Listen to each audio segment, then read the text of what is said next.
Bom, vamos lá. Quando a gente fala de joelho, antes de mais nada, o que a gente precisa saber é quem compõe a articulação do joelho.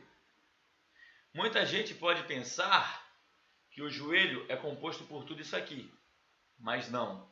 Quando a gente fala de joelho, a gente está falando de patela, fêmur e tíbia. A fíbula em si, ela não faz parte da articulação do joelho.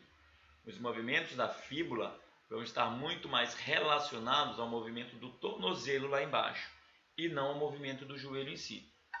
Quando a gente fala de joelho, a gente está falando de fêmur, tíbia e patela, certo? Mais especificamente, a região distal do fêmur, a região proximal da tíbia e a região posterior da patela. Região distal do fêmur, proximal da tíbia e a região posterior da patela. E a gente precisa entender muito bem as características anatômicas dessa articulação, até mesmo para que a gente possa delinear melhor o processo de reabilitação. Muito do processo de reabilitação de qualquer que seja a lesão vai ser extremamente baseado numa anatomia específica, numa biomecânica altamente aprofundada. E não tem como a gente começar qualquer projeto falando de reabilitação se a gente não tiver muito por dentro dos conceitos anatômicos. Então vamos lá.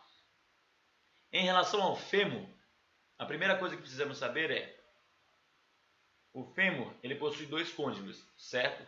O côndilo femoral medial e o côndilo femoral lateral, que são essas superfícies arredondadas aqui. Anatomicamente falando, eles não são iguais. O côndilo medial, ele é mais distal, mais posterior, e ele é maior que o côndilo femoral lateral.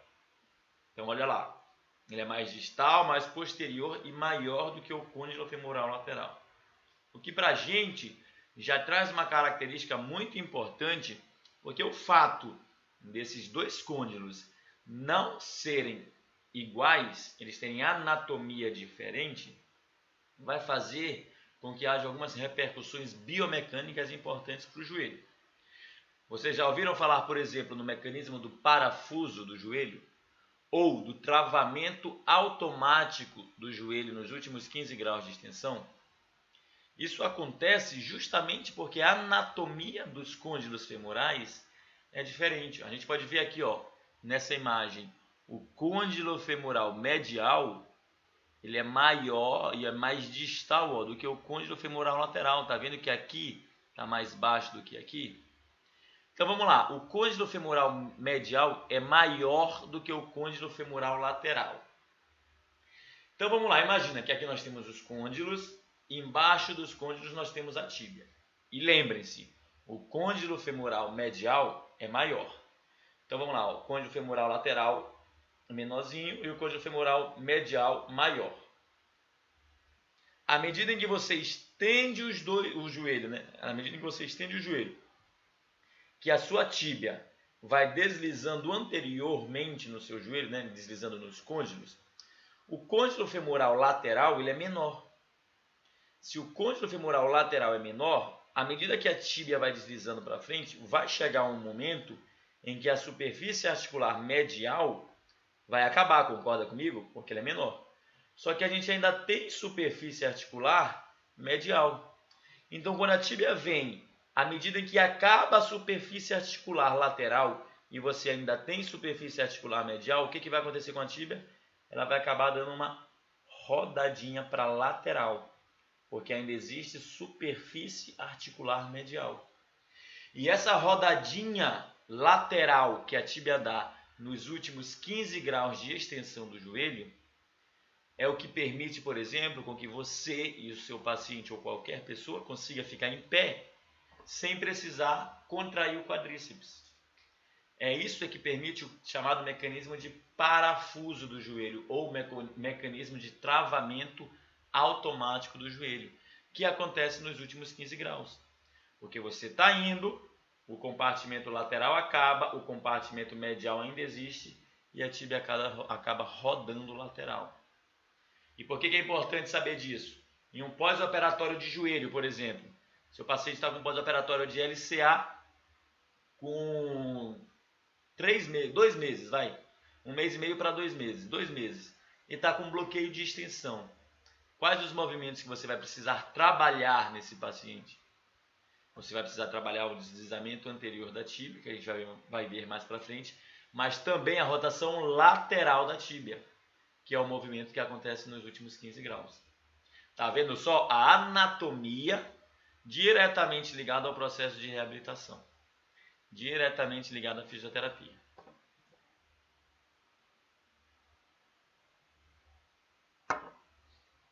Já o côndilo femoral lateral, ele é mais anterior do que o côndilo femoral medial. Tá aqui, ó.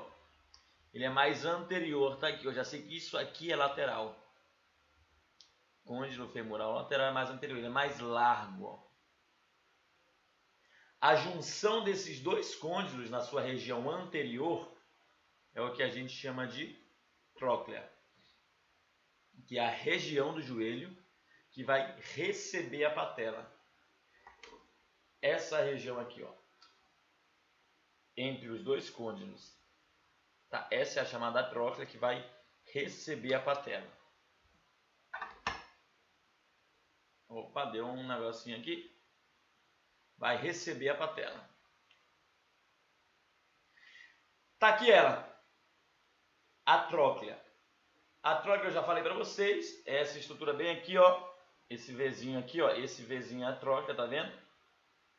Ela tem uma angulação considerada normal. A anatomia do joelho precisa ser muito bem clara, muito bem resolvida, porque qualquer variação que esteja vai proporcionar para o joelho uma incongruência articular. E a patela, a articulação femoropatelar, ela não gosta disso. Tá aqui a tróclea, ó.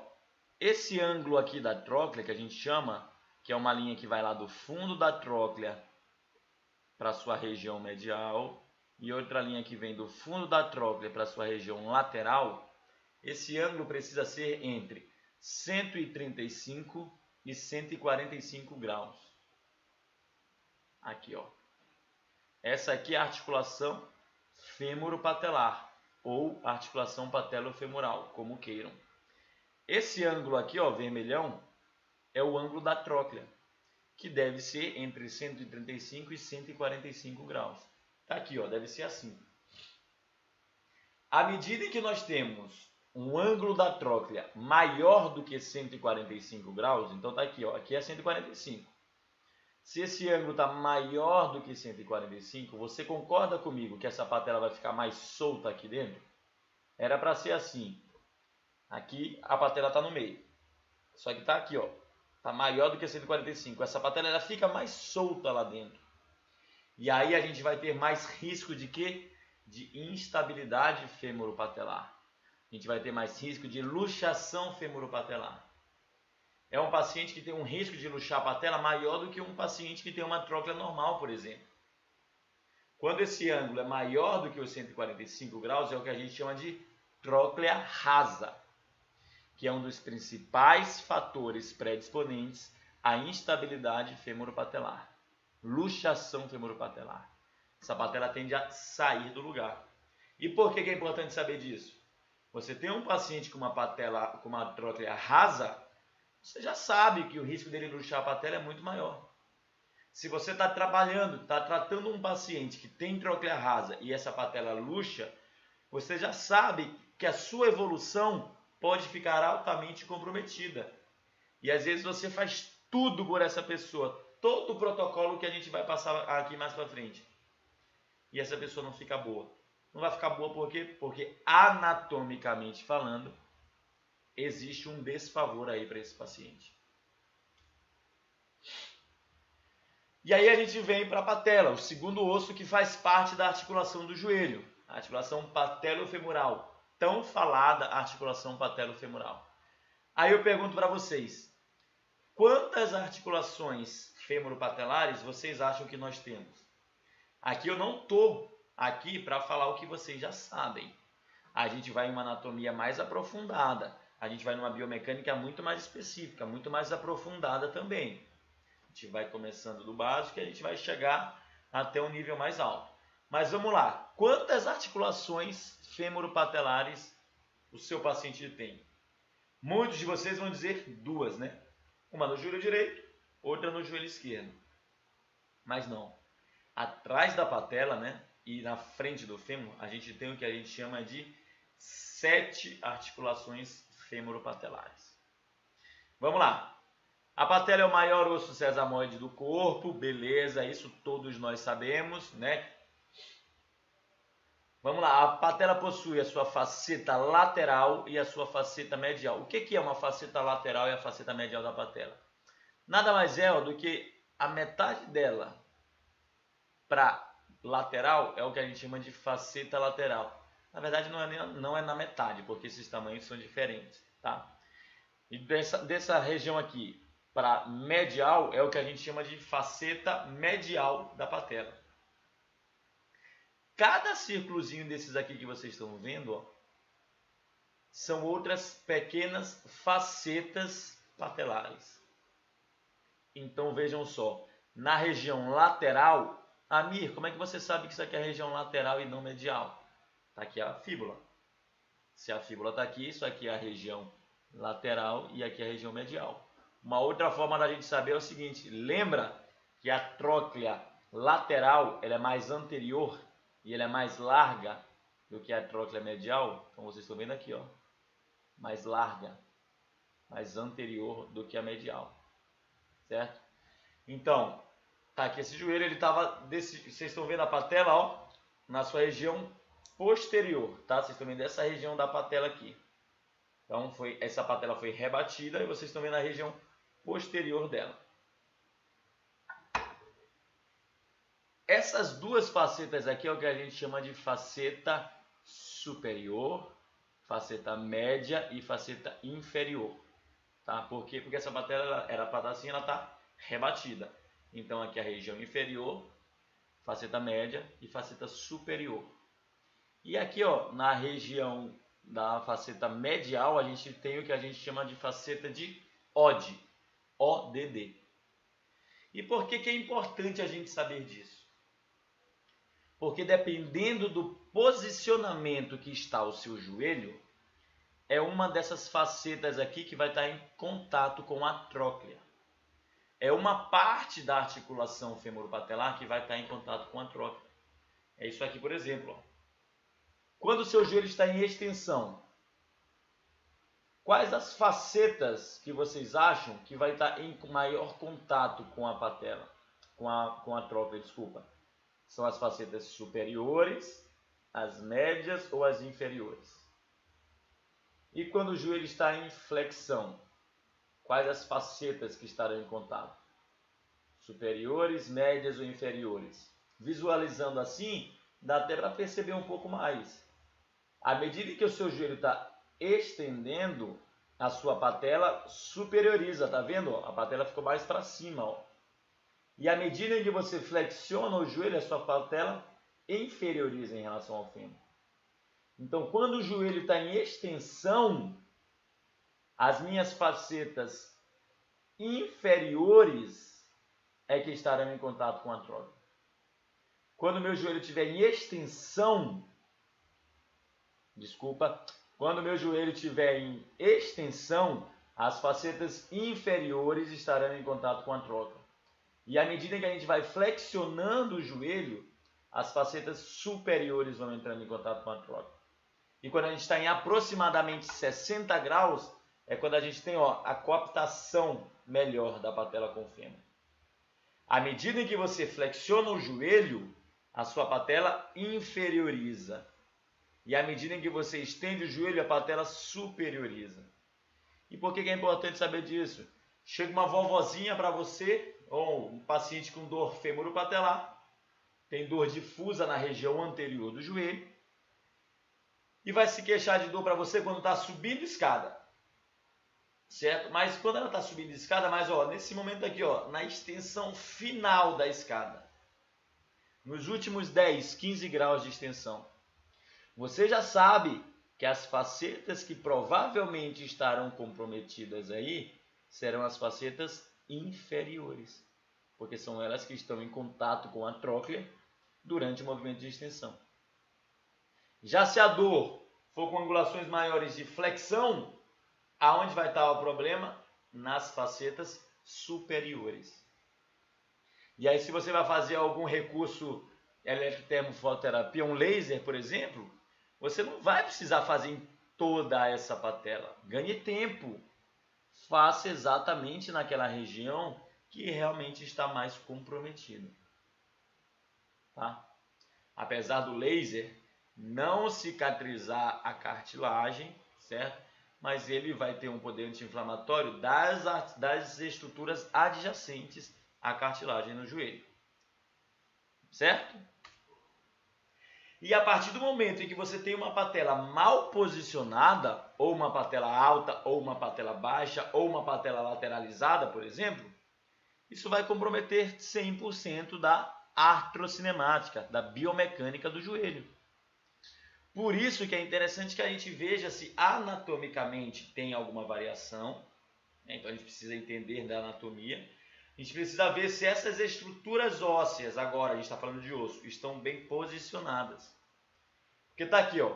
Isso aqui é a posição normal da patela. Você concorda comigo que se você tiver uma patela superiorizada, à medida em que você estende o joelho, as facetas inferiores dela terão mais cisalhamento ainda? Então você vai ter um comprometimento maior ainda das suas facetas inferiores, porque a patela que era para estar aqui, ó, ela está superiorizada. É isso que a gente chama de patela superiorizada, é quando ela está mais para cima. Então olha só, as facetas inferiores, ó, ficam mais comprometidas. E existe um risco muito maior dessa patela luxar, dela sair do lugar. Por quê? Porque ela não vai mais ter a estabilidade da trópia. Ela vai acabar, ó, saindo, porque ela está alta demais. E aí são esses alguns índices que a gente tem para mensurar a altura da patela. O mais fácil de se fazer é o índice de Insall-Salvati, que você pega o diâmetro da patela, que é a linha A, traça essa linha, a linha B, que vai do ápice até a tuberosidade anterior da tíbia, e você vai dividir, ó, B por A. O resultado deve ser entre 0,8 e 1,2. Se o resultado for maior do que 1,2, é o que a gente chama de patela alta. Se o resultado for menor de 0,8, é o que a gente chama de patela baixa. E se essa patela está baixa, as facetas superiores estarão cisalhando mais, estarão mais comprometidas. Certo? É importante saber para a gente ver o risco de luxação também que esse paciente tem. A outra estrutura óssea que compõe a articulação do joelho é a tíbia, a região proximal da tíbia. Nessa região proximal a gente tem o que a gente chama de platô tibial ou planalto tibial, ou também chamado de côndilo tibial. Côndilo, planalto ou platô tibial lateral, côndilo, planalto ou platô tibial medial.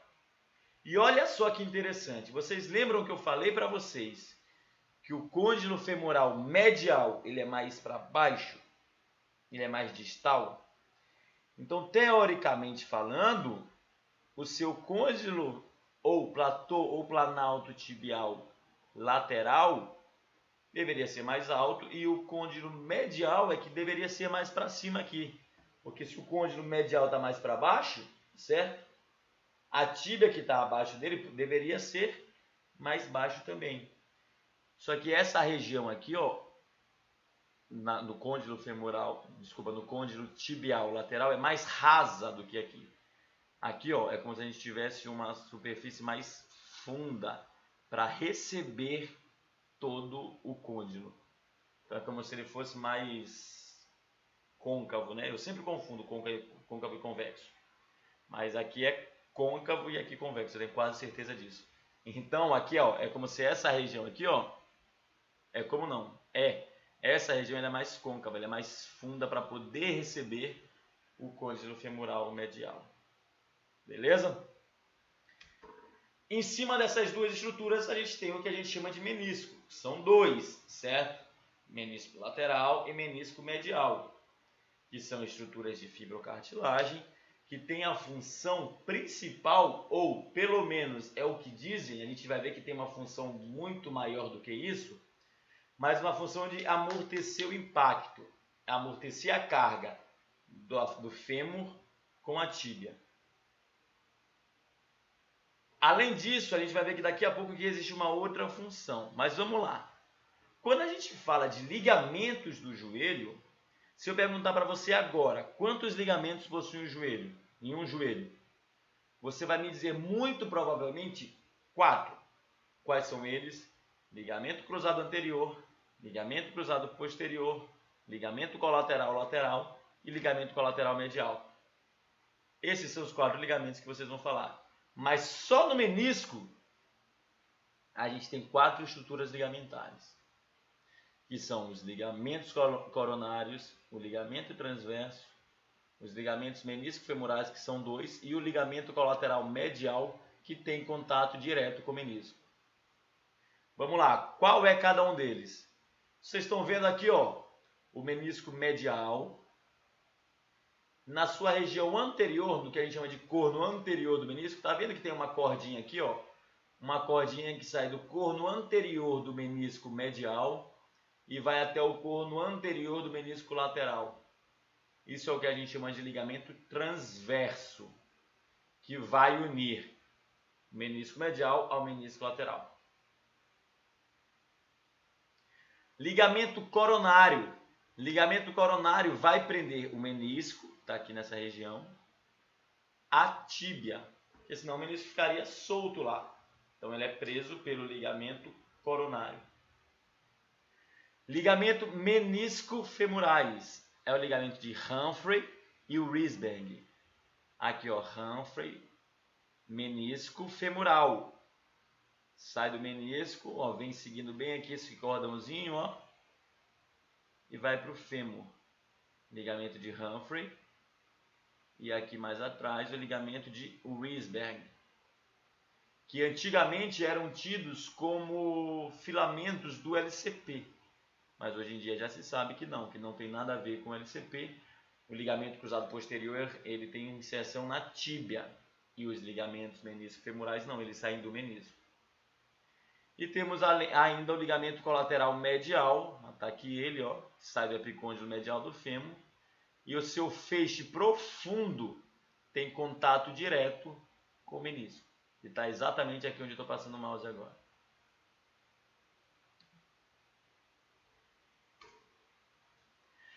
Falei que uma das funções do menisco é amortecer o impacto, amortecer a porrada. Mas além disso, é dar uma estabilidade para a articulação tíbio-femoral. Vejam só isso aqui, ó. Isso aqui é a simulação de uma articulação do joelho, de uma articulação tíbio-femoral sem menisco. E aqui é a simulação de uma articulação tíbio-femoral com menisco. Aonde vocês acham que existe mais área de contato, que existe mais estabilidade? É nessa região aqui,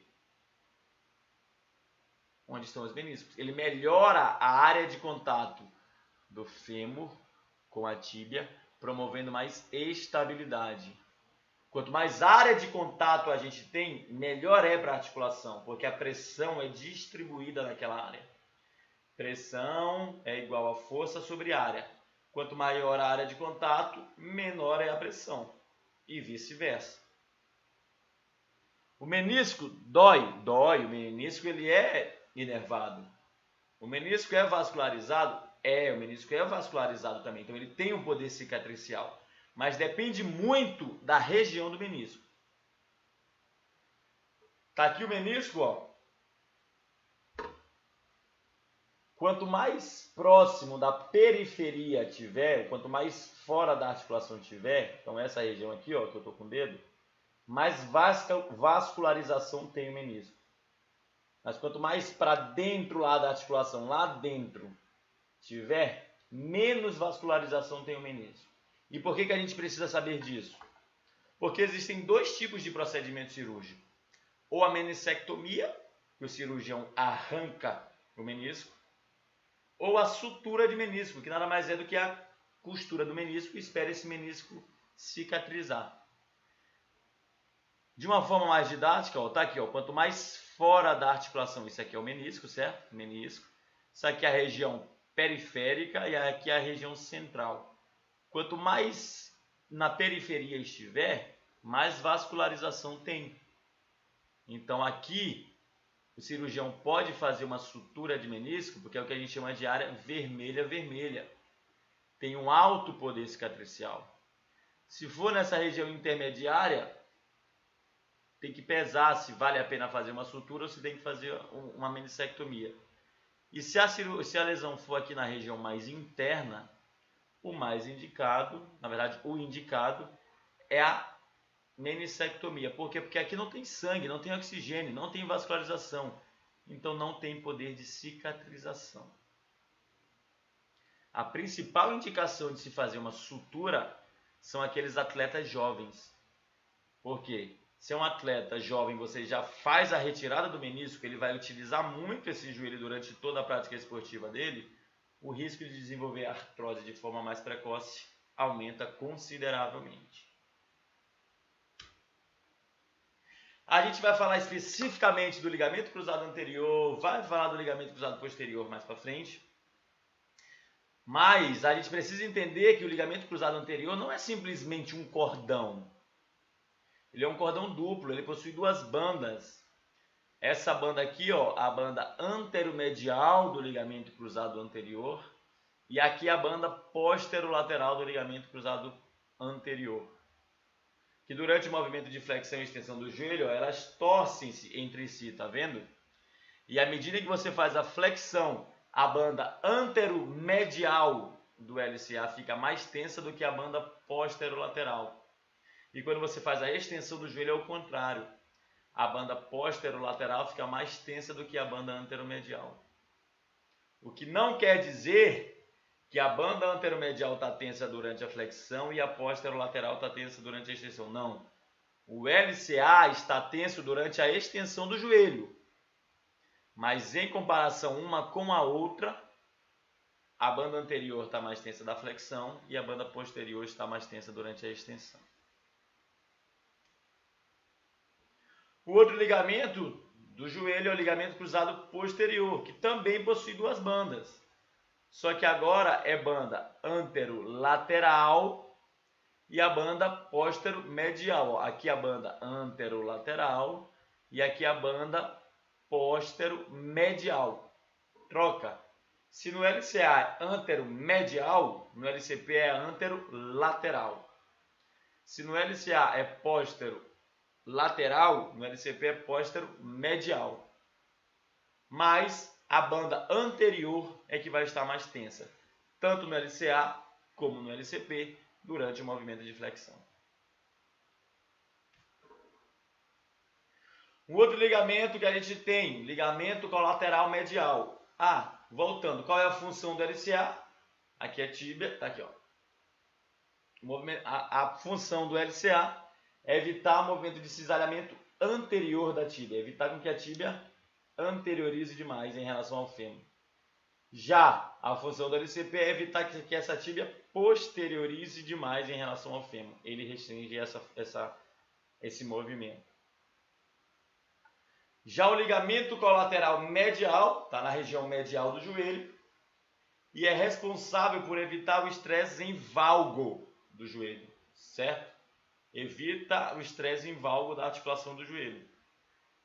Ele é dividido em dois feixes, o feixe superficial, está mais para fora, e o feixe profundo, essa região mais interna. Feixe profundo esse, está bem aqui, ó, que tem contato direto com o menisco. Por isso que é extremamente comum o seu paciente com uma lesão de colateral medial ter também uma lesão de menisco.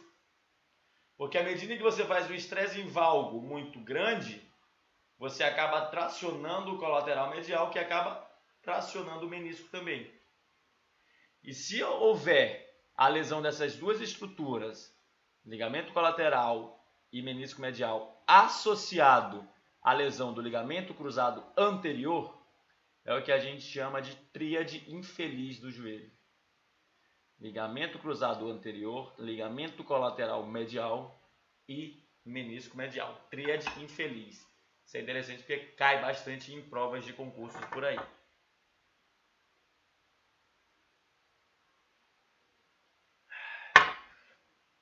Beleza até aí? Tranquilão?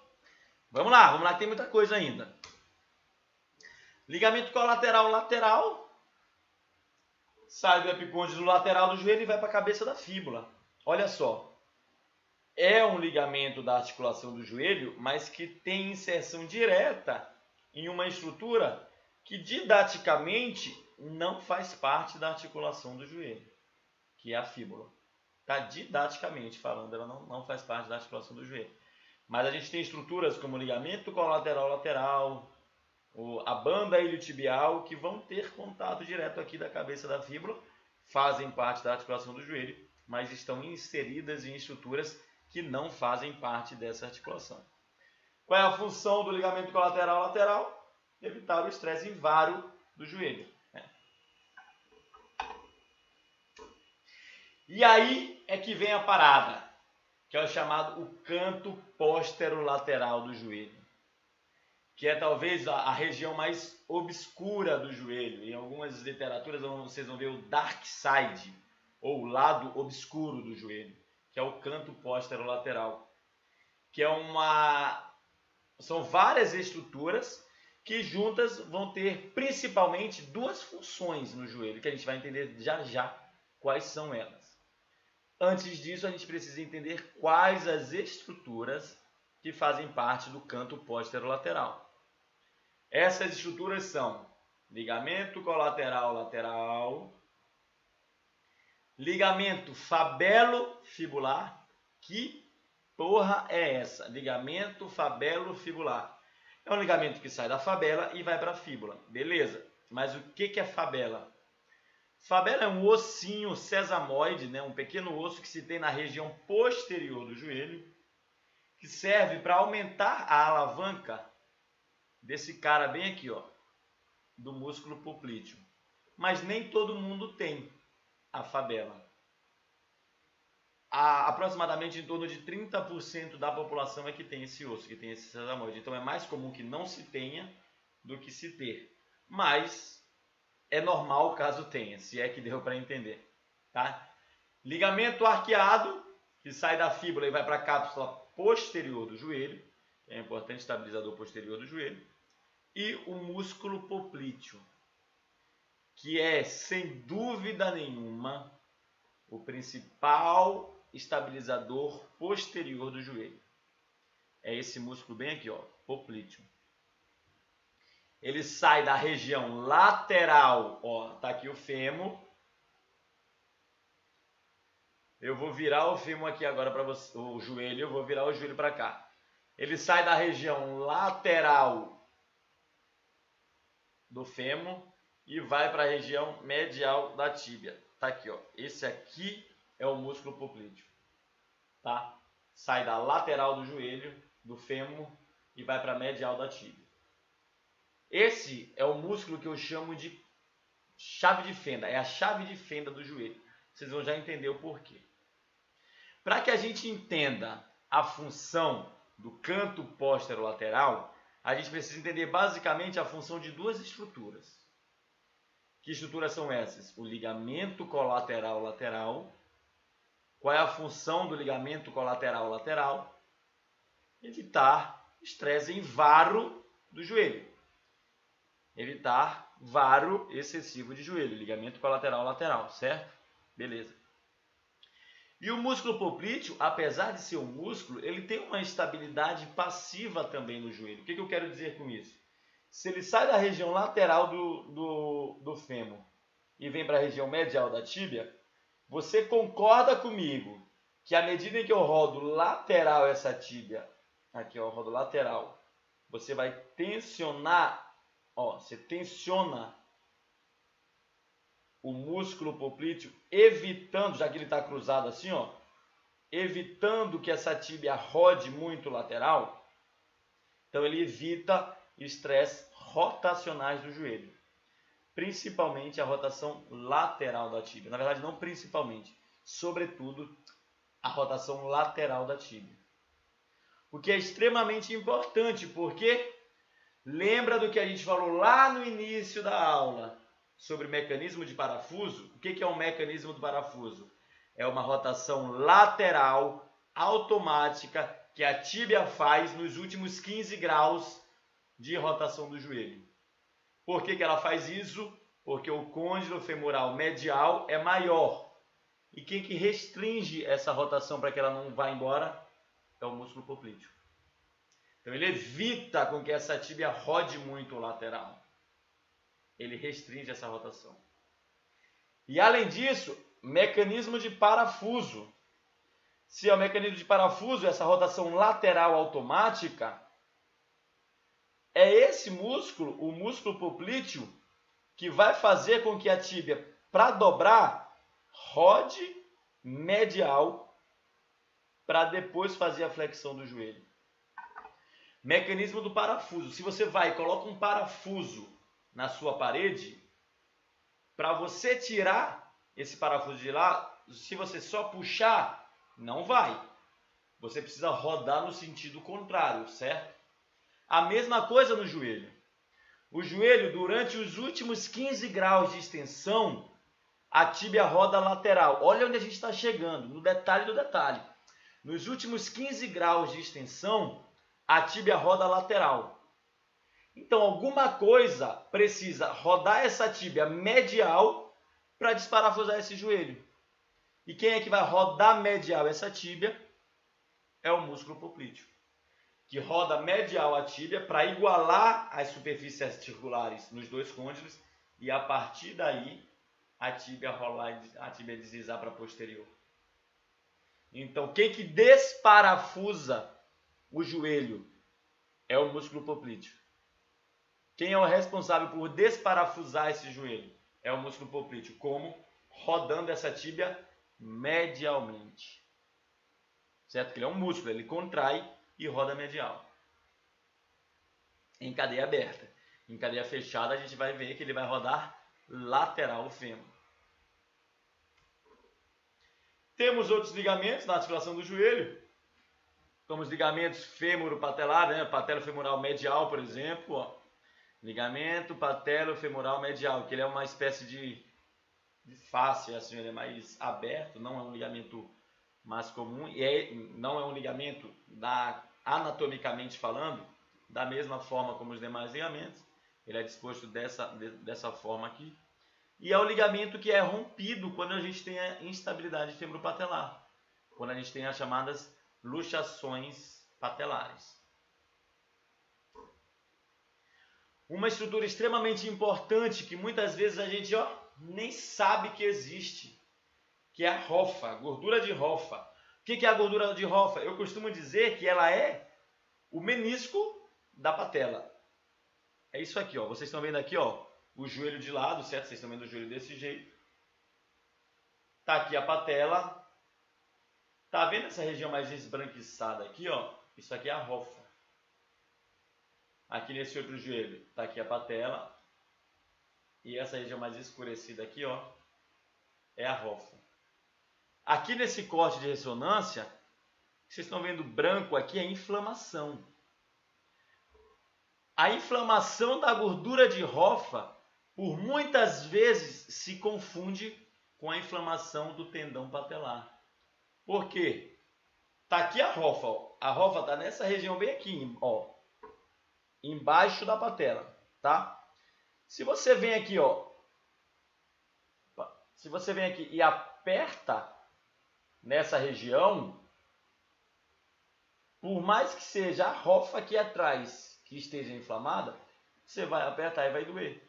Então, às vezes, você faz esse teste aqui, ó, empurra o tendão patelar contra a tíbia, e é a rofa que está inflamada, o tendão patelar não tem nada, mas você vai lá e dá um positivo para tendinopatia patelar. Você dá um diagnóstico errado. Você precisa vir, ó, em pinça aqui, ó, apertar aqui ao lado, ó, apertar nessa região lateral, essa região medial, por aqui, para ver se esse paciente tem dor. Se a dor apertando aqui for menor do que a dor em pinça ou você apertando aqui por trás do tendão patelar, isso não é uma tendinopatia patelar, e sim a chamada rofite. Aí o que você vai fazer? Você vai fazer um laser, por exemplo, apontando diretamente aqui? Não. Você vem aqui, ó, pela região lateral, bota o laser aqui, pela região medial, irradia o laser direto aqui, que você não tem o bloqueio do tecido do tendão patelar. Você vai mais direto ao ponto. Tudo isso, espreguiça aí, dá um pause, toma um cafezinho se quiser, toma uma água, porque agora tudo isso que foi falado, para que a gente entenda sobre a artrocinemática da articulação do joelho. A biomecânica da articulação do joelho. Precisamos entender a anatomia, as estruturas que lá estão, para a gente poder saber o que acontece ali durante os movimentos de flexão e extensão do joelho. Tá? Vamos lá. Então eu vou tomar minha aguinha aqui, ó.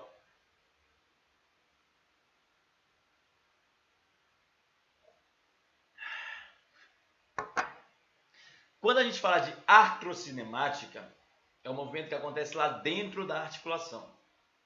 Tá?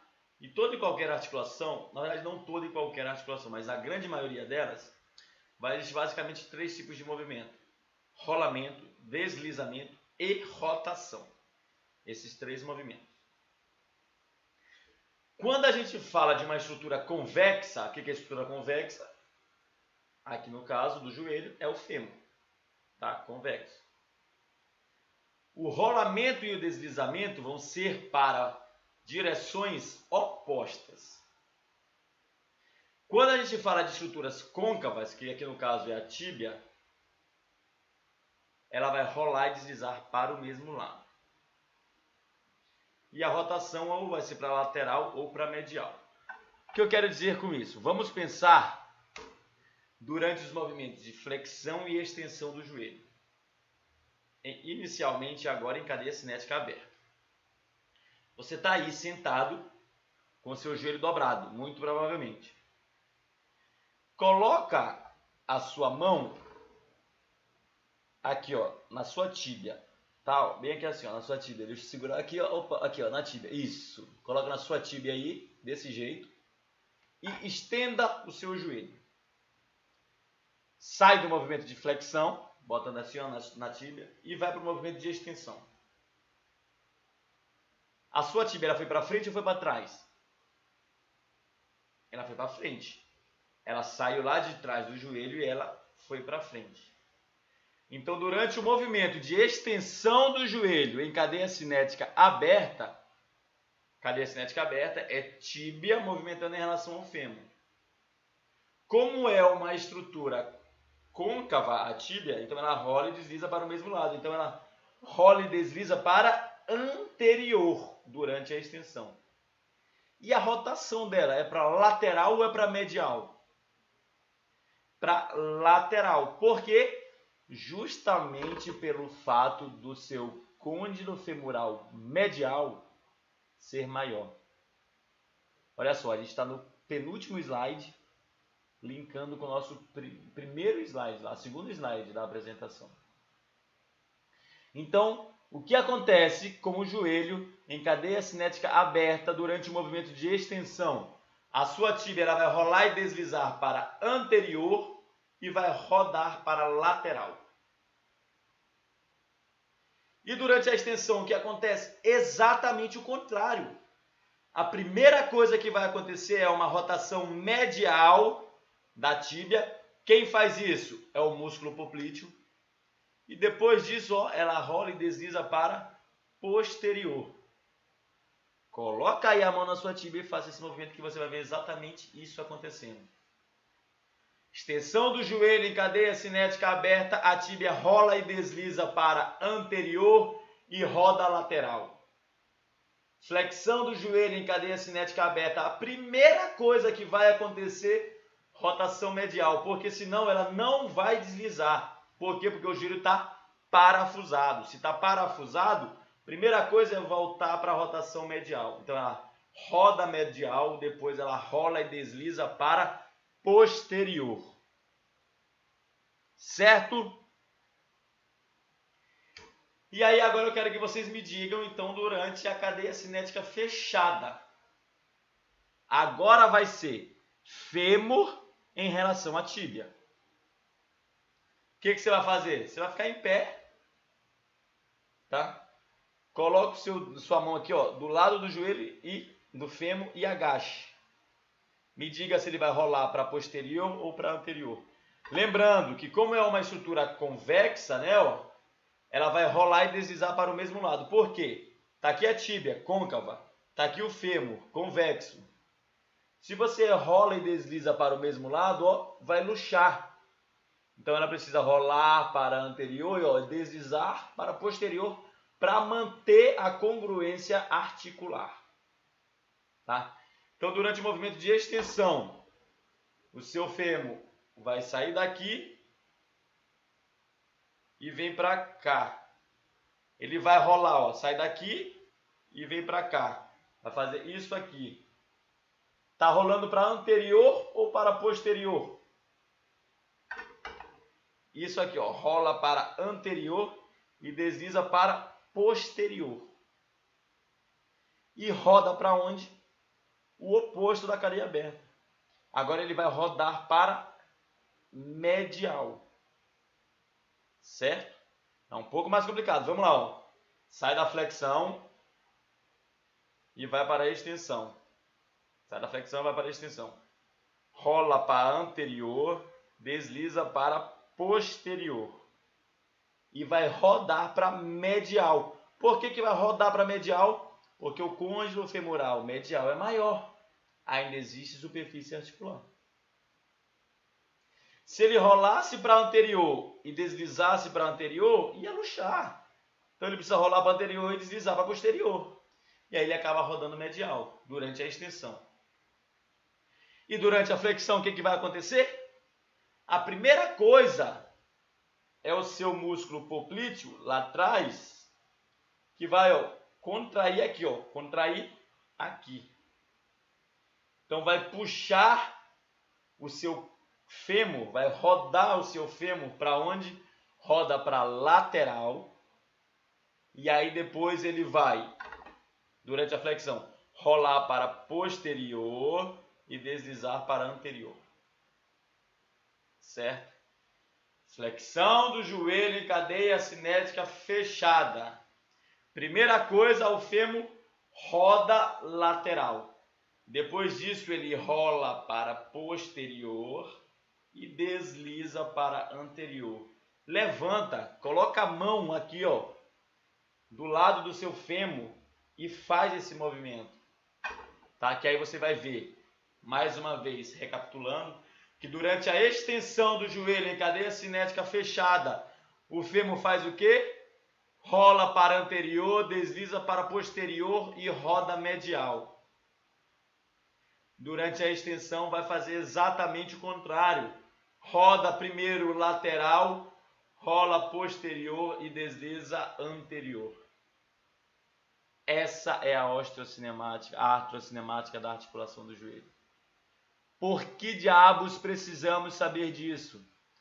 Paciente pós-operatório de LCA, 1 mês de cirurgia, 2 meses de cirurgia, restrição da extensão do joelho. Quais os movimentos que você vai trabalhar aqui, ó, no joelho? Vou deixar assim para ficar mais fácil para vocês, ó. Região lateral está aqui. Quais os movimentos que você vai fazer? Você vai fazer o deslizamento anterior da tíbia associado à rotação lateral. Porque é o que acontece durante a extensão do joelho. Já se esse cara está com déficit de flexão, ele está com 110 graus de flexão e não está passando disso. Quais os movimentos que você vai trabalhar aqui? Única e exclusivamente a posteriorização da tíbia. Por que você não vai precisar trabalhar aquele mecanismo de desparafuso, né? A rotação medial da tíbia?